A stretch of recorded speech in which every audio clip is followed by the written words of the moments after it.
Só com o cupom FBUTEC você ganha até R$100 de bônus para apostar na KTO. Tá esperando o quê? Link na descrição. Agora, inclusive falando de política, a Inglaterra passou por um momento agora de mudança, né? O Partido Conservador perdeu depois de 14 anos, né? Foi. E o Partido Trabalhista voltou ao poder. Eu vi até uma declaração do Gary Neville, o ex-jogador do United, se manifestando e tal.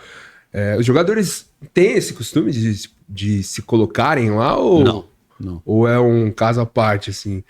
Bom, para começar, ele é ex-jogador, né? Ex-jogador. Então já é mais fácil de E ele se posicionou a favor de quê? Que eu não vi. Do Partido Trabalhista. Ele é bem de esquerda, que legal. O Gary Neville, né? E... Ele que é um crítico do Neymar, né? Não, esse acho que era pode ser. Esqueci. Carragher. Era o Carragher. Talvez. O Carragher falava mais besteira. O Gary Neville é um cara muito... Ele se importa muito por problemas sociais e se expõe ali para criticar o governo, muito na época do Covid, as besteiras que eles estavam fazendo na época. E ele é um cara muito ativo politicamente, mas é exceção, cara. É muito raro. Tem o Gary Lineker também, que é um dos jornalistas hoje, apresentadores mais importantes. Ele também critica bastante. Nas redes sociais ele atacava um pouco o governo, defendia algumas causas ali, tipo refugiados e tal.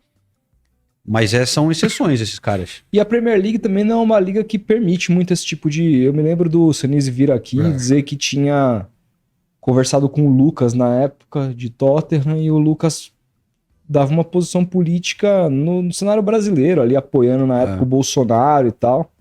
E os caras limaram ele de soltar isso e tal. Os caras foram bravos com ele? Não, e também acabou sobrando pra mim isso aí uma vez, porque o Lucas também falou uma coisa sobre o Bolsonaro uma época e o Tottenham quis censurar, né? E aí, em outra ocasião também o Tottenham me censurou de uma outra coisa, aí eu fiquei meio puto e coloquei no Twitter, assim, falei que os caras estavam censurando, que o jogador queria falar. Uhum. Mas era sobre o que? E aí eles, tipo, rolou uma treta ali com o Tottenham, que eles não gostaram que eu falei que eles estavam censurando. Mas às vezes a gente fica numa situação difícil, né? Porque você tem que fazer umas perguntas, não necessariamente isso, você não tem que fazer pergunta política, mas às vezes tem uma coisa acontecendo que é o mais importante. Então não tem como você não falar disso. Mas aí é justamente uma coisa que o clube não quer que você fale porque pode ser meio polêmica. A gente trabalha de uma maneira difícil ali. Mas com o Lucas também, cara, eu adoro o Lucas, mas eu também discuti com ele um pouco nessa época, porque ele fazia questão de apoiar o Bolsonaro, e eu adoro o Lucas, ele é um dos meus caras mais legais que já passou pela Inglaterra. Então, só porque eu sou contra o Bolsonaro não quer dizer, eu sei de separar as coisas, né? Eu tenho muito respeito por ele, mas quando ele começou abertamente a apoiar o Bolsonaro, naquela primeira eleição, quando o Bolsonaro falava muita coisa homofóbica, né, racista, eu coloquei nas redes sociais para a Inglaterra falando, não sei como que a torcida do Tottenham, o que eles vão achar disso, de um jogador deles apoiando um cara que é homofóbico, quando é um clube que é muito progressista, tem uma torcida oficial LGBT, tem coisas antirracismo, é uma área muito multicultural, com gente de todo mundo, imigrantes e tal. E ele tá ali querendo levantar nas redes sociais deles um cara que abertamente era, na minha visão, racista e homofóbico. E aí o Lucas não gostou. Ele veio falar comigo nas redes sociais, mandou um recado falando, não, pô, mas não é bem assim. Aí ficou me mandando uns vídeos do Bolsonaro falando que... Não, mas eu acho legal assim, essa interação, entendeu? De uma maneira sadia. A gente teve uma conversa boa, depois se encontrou e falou, bom, vamos... A gente concordou que a gente vai discordar, mas um respeita o outro, e vai continuar trabalhando, mas eu também falei, não vou mais falar nisso aí. Mas foram situações assim... O cara te mandar vídeo, vê aqui esse vídeo. Não, mas eu acho legal, cara, ele tá falando...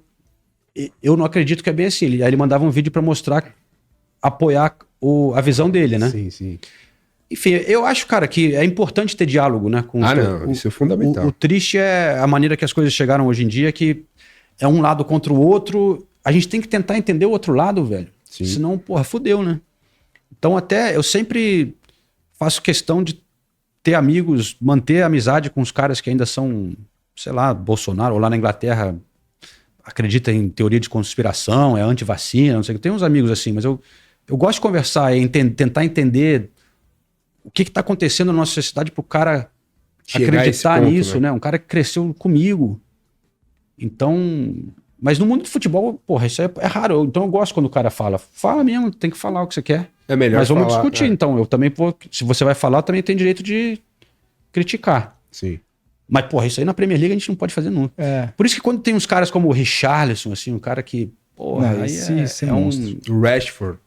o Rashford. O Rashford é uma parada que ele apoiou causas importantes, eu respeito muito. O que eu gosto do Richarlison é que não é aquele cara de media training, né, cara? Que É sincerão, né? sincero, ele fala o que quer e não tem uma humildade, também uma simpatia, assim. Mas é mal compreendido, às Teve um vezes. vídeo dele que viralizou, né? Quando ele fala, logo pós-Copa do Mundo, que ele teve depressão e tal, que os outros jogadores da Premier League assistem, assim. Foi você que mostrou pra eles? A própria Premier League repostou esse vídeo, eu lembro.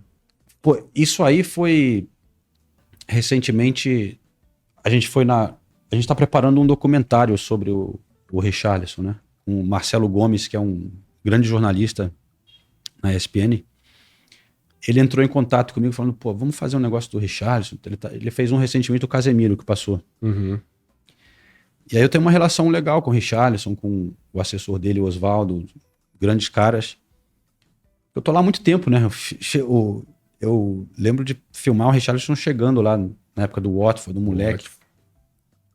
Então eu acho que você vai criando uma relação, uma confiança com alguns caras. E aí a gente foi na casa dele e ele, nessa entrevista, ele realmente já tinha falado um pouco das dificuldades dele, de que ele estava tendo ajuda psicológica, terapia.